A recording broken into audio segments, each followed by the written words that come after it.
ఏంటి సార్?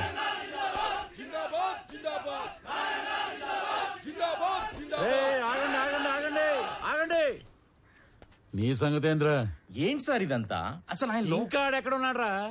పెద్ద సత్య హరిశ్చంద్రులా మాట్లాడుతున్నావు. మేం పవర్ లో ఉన్నా ఆ రామారావు గారిని చూసుకుని ఆఫీసు మొత్తం మమ్మల్ని పట్టించుకున్నారా? అందుకే అన్ని ట్రాన్స్ఫర్ చేయించి ఆ ప్లేస్ లో ఇన్ఛార్జ్ గా నేను తెచ్చుకుంది. నువ్వు చెప్పే బుర్ర కదలంటానికి కాదు, పెండింగ్ లో ఉన్న మా ఎన్ఓసీలు ఫైల్స్ క్లియర్ చేసి మా చేతిలో పెట్టడానికి. సార్, మీలాంటి వాళ్ళు ఎవరో కోర్టులో వేసిన కేసుల వల్లనే ఆయన ఇంకా రిలీవ్ అవ్వలేదు. అసలు ముందు మీరు రామారావు గారిని వాడు వీడు అనకండి సార్, నేను ఒప్పుకోను. ఒప్పుకోపోతే ఊరేసుకోరా. అయినా నువ్వేంట్రా కొత్తగా ఈ మధ్య పొద్దుతిరుగుడు పూల ఆడేపు తిరుగుతున్నావు? అంటే రామారావు గారితో పనిచేస్తే చాలు ఎవడైనా సరే నిజాయితీ మాత్రం పుచ్చుకుంటారనమాట. ఇవన్నీ కాదురా, ఇప్పుడే ఫైల్స్ క్లియర్ చేయలేదనుకో నిన్ను ఆఫీసుని మొత్తం తగలెట్టి బూడిచ్చేసి తీసుకెళ్దామని చెప్పి మంది మార్పులంతో వచ్చా. సార్ ఏంటి సార్ ఇదంతా? రే ఆడ మీద పెట్రోల్ పోయండి. ఇప్పుడు అవుతారా పనులు? ఈ ఎడంకన్ను కొట్టుకున్నప్పుడల్లా నేను నేల కతుక్కున్నాను రా, ఏదో జరగబోతుంది.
మీరు ఎవరో ఏ పార్టీయో నాకు అనవసరం.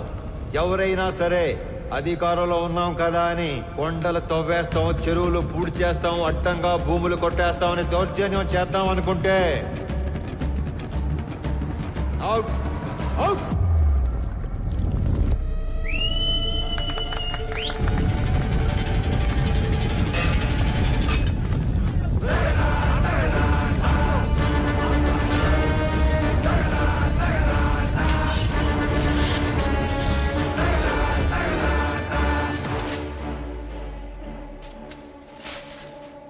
రామారావు కేసుకి సంబంధించిన అన్ని రిపోర్ట్స్ నేను చదివాను, బట్ సమ్మరీ మీ ద్వారా విందాం అనుకుంటున్నాను.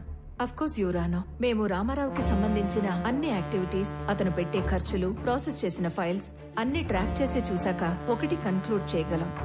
In simple words, mister Ramarao is highly controversial in his deeds but very calculative in his moves. మీరు అనుమతిస్తే Indo Japanese power project case తోటి ప్రారంభిస్తాను.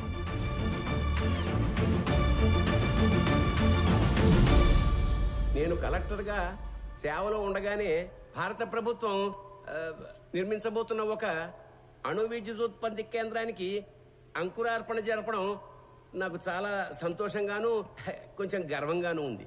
మన ప్రభుత్వం చేసిన 3200 ఎకరాల భూసేకరణ ఈ విజయానికి కారణమైతే స్పెషల్ కలెక్టర్ రామారావు గారి చొరవ ఔన్నత్యం వల్లే ఇది సాధ్యమైంది అన్న సబబు.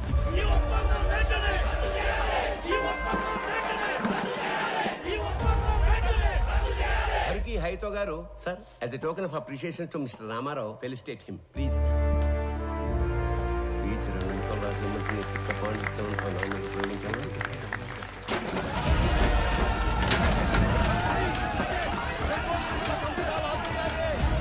ఏమైంది? వెనక్ గేట్ నుంచి కంపెనీ వాళ్ళు లోపలికి వచ్చినట్టు రైతులకు తెలిసిపోయింది సార్. అందరూ బార్కెట్ దాటి లోపలికి వచ్చేస్తున్నారు.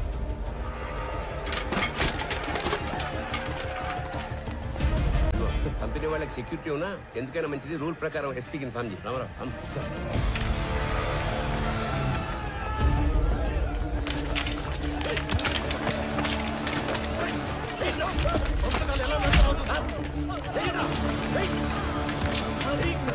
లోపలికి వెళ్ళండి, లోపలికి తీసుకెళ్ళండి.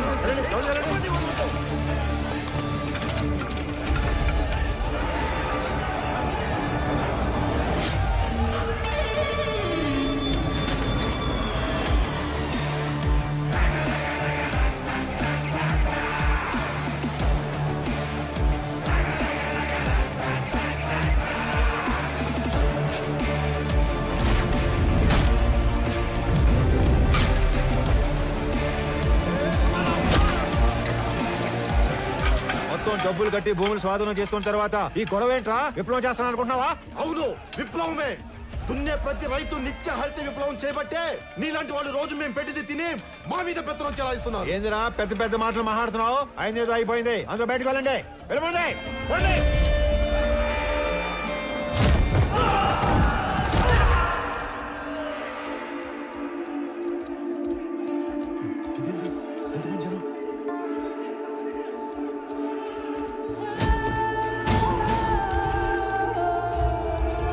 చూడండి, ఇది మనం ఊహించిన దానికంటే పెద్ద గందరగోళం అయ్యేలా ఉంది. వీళ్ళని మన వాళ్ళు కంట్రోల్ చేయలేకపోతున్నారు.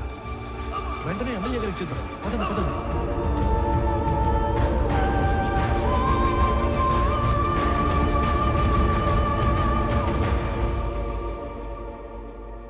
చూడు రామారావు, చేసిన పని లెటర్గా వేస్ట్ అయిపోయేలా ఉంది. చేయి దాటిపోకముందే ఈ ప్రాబ్లం సాల్వ్ చేయమని పైనుంచి నాకు ఆర్డర్స్ వచ్చాయి. మీ నెత్తి మీద కట్టు, నా ఒంటి మీద దెబ్బలు, ఇంకా చేయి దాటకపోవటం ఏంటి సార్? మొత్తాన్ని లోపల నుంచి మన పని మనం చేసుకోవటమే. రైతులా సార్ వీళ్ళు? రౌడీలు. ఆయన నువ్వేంట్రా? సమస్య ఇంకా పెద్ద చేసేలా ఉన్నావు. వదులు. ఈ గొడవ ఇంకా పెద్దది. నేషనల్ ప్రెస్ ఎక్కితే ఈ వెంచర్ కి బ్రేక్స్ పడతాయి. అందుకే సెంట్రల్ మినిస్టర్ రంగంలోకి దిగి కాంప్రమైజ్ చేయమని. ఈ ప్రాజెక్ట్ లో మా హైకమాండ్ కి ఇండైరెక్ట్ గా షేర్ ఉందయ్యా. ఈ రోజు ఆ అగ్రిమెంట్ అవ్వకపోతే పార్టీలో నన్ను పక్కన పెట్టేస్తారు. సార్ లాస్ట్ మినిట్ లో ఇంత హంగామా చేసి బ్లాక్ మెయిల్ చేయడానికి వచ్చారు సార్ వీళ్ళు. రామారావు, మనం కొన్నది ఎకరం 7 నుంచి 8 వేలకి. కానీ ఎంఓయూలో ఎకరాకి 40,000 డిక్లేర్ చేశాం. అంటే రూపాయి పెట్టకుండా ఢిల్లీ హైకమాండ్ బినామీలకు 20%, మన గవర్నమెంట్ కి 30% షేర్ వస్తుంది. అందుకే కొంత అఫీషియల్ గా కొంత అన్అఫీషియల్ గా డబ్బిచ్చి రైతులను ఒప్పించి ఇష్యూ క్లోజ్ చేద్దాం అనుకుంటున్నాం. నువ్వు ఇంటికెళ్ళు, రైతులతో మేం మాట్లాడతాం. నువ్వుంటే కోపాలు ఇంకా పెరుగుతాయి. నువ్వు వెళ్ళు రామారావు. ఆ రోజు అర్ధాంతరంగా రామారావుని ఇంటికి పంపించి రైతులందరికీ ఎకరానికి 20,000కు పైగా డబ్బు కట్టి ఎంఓయూను ముగించారు. కొన్ని రోజుల తర్వాత ఎమ్మెల్యే సత్యనారాయణ గారికి రామారావు మీద అనుమానం వచ్చింది. ఎంఓయూలోని కాన్ఫిడెన్షియల్ రేట్స్ రైతులకు చెప్పి వాళ్లను రెచ్చగొట్టి రామారావే తిరుగుబాటు చేయించాడని కేసు పెట్టారు. అనుకున్న దానికన్నా ఎక్కువగా రైతులకు చెల్లించిన 7 కోట్ల రూపాయల పరిహారంలో రామారావు కమిషన్ తీసుకున్నాడని కూడా కేసు పెట్టారు.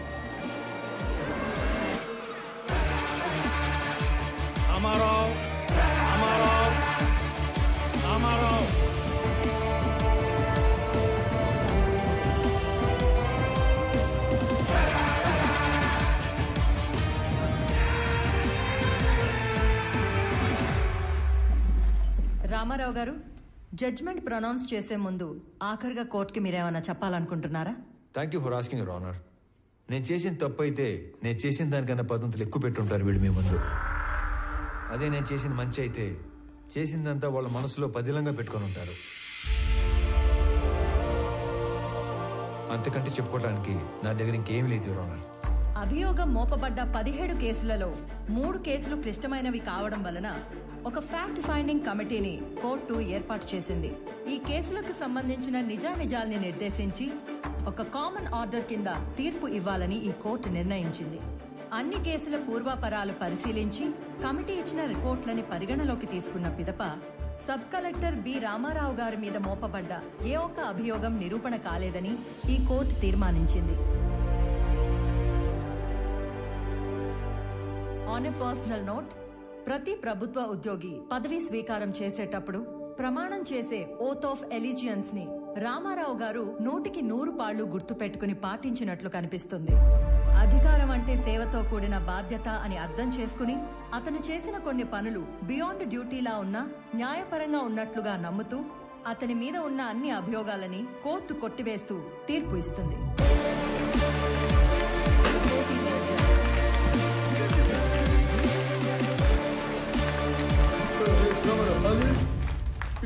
కోర్టు నుంచి తప్పించుకోగలమేమో కానీ నా నుంచి తప్పించుకోలేవు. నేను ఎంత తోత ఆ నవ్వుకు అర్థమైందిరా. మీకెంత జరిగినా మర్చిపోతూనే ఉంటారే. అతని నవ్వుకి 4 అర్థాలు ఉంటాయి, చేసే పనికి 10 అర్థాలు ఉంటాయి. ఒక చాణుక్యుణ్ణి ఒక క్షత్రుణ్ణి కలిసి సమపాళ్లలో ఊహించుకోండి, అతనే రామారావు.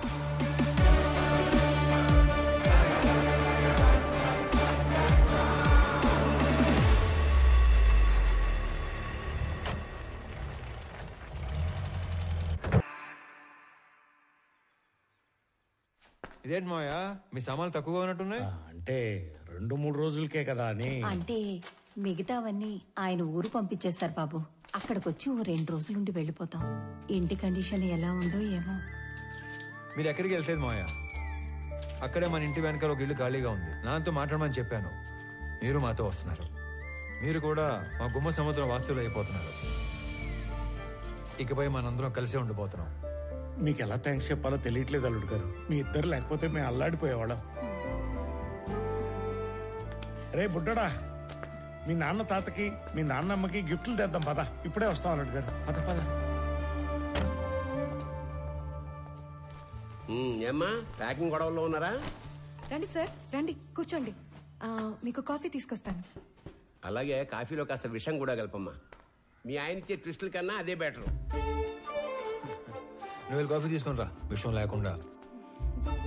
రండి సార్, కూర్చోండి. రామారావు, నాకు డౌట్ ఉండేది, లేటుగా కన్ఫర్మ్ అయింది. అయితే నిజంగానే ఆ గందరగోళం, గొడవ, కొట్లాట పూర్తిగా ప్రీ ప్లాన్డ్ కదా? సార్, లోపల ఉన్న మీకు తెలిసింది ఒకటైతే బయట జరిగింది మాత్రం మరొకటి. ఎలా పెడతారో చూస్తాం. నేను సిచ్యువేషన్ ని కంట్రోల్లో తీసుకొచ్చే టైంలో కంపెనీ సెక్యూరిటీ వేషంలో ఉన్న ఎమ్మెల్యే మనుషులు అత్యుత్సాహం చూపించారు.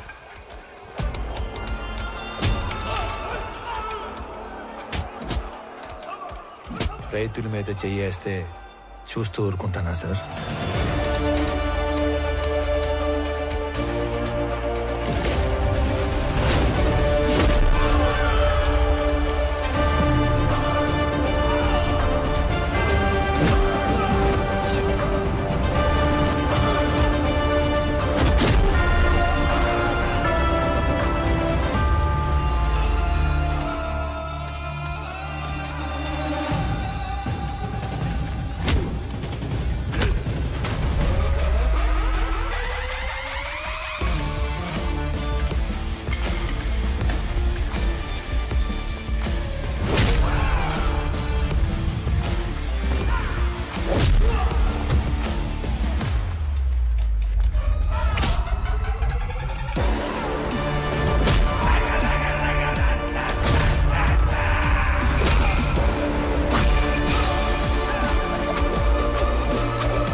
మన ప్రభుత్వాలు కష్టాల్లో ఉన్న మహాప్రభు ఆదుకోండి అని అడిగితే పైసా కూడా సాయం చేయం.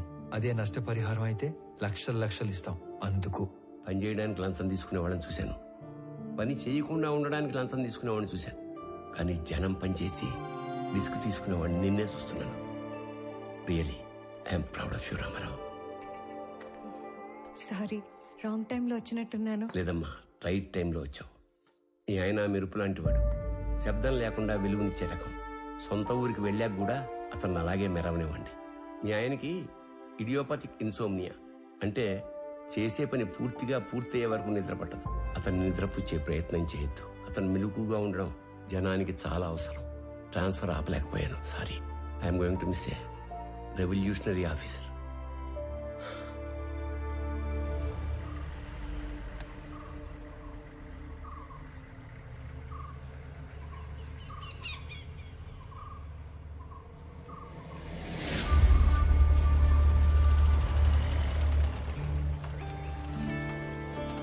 రామ్మా, బాగున్నారా మావయ్య గారు? ఇరుగు దిష్టి, ఏం దొప్పించు మహాలక్ష్మి. పొరుగు దిష్టి, ఊళ్ళో వాళ్ళ దిష్టి, అందరి దిష్టి పోవాలా. అనంతం ఇది ముక్కలే దిష్టి అంతా పోవాలా. రామ్మ లోపలికి రామన్న.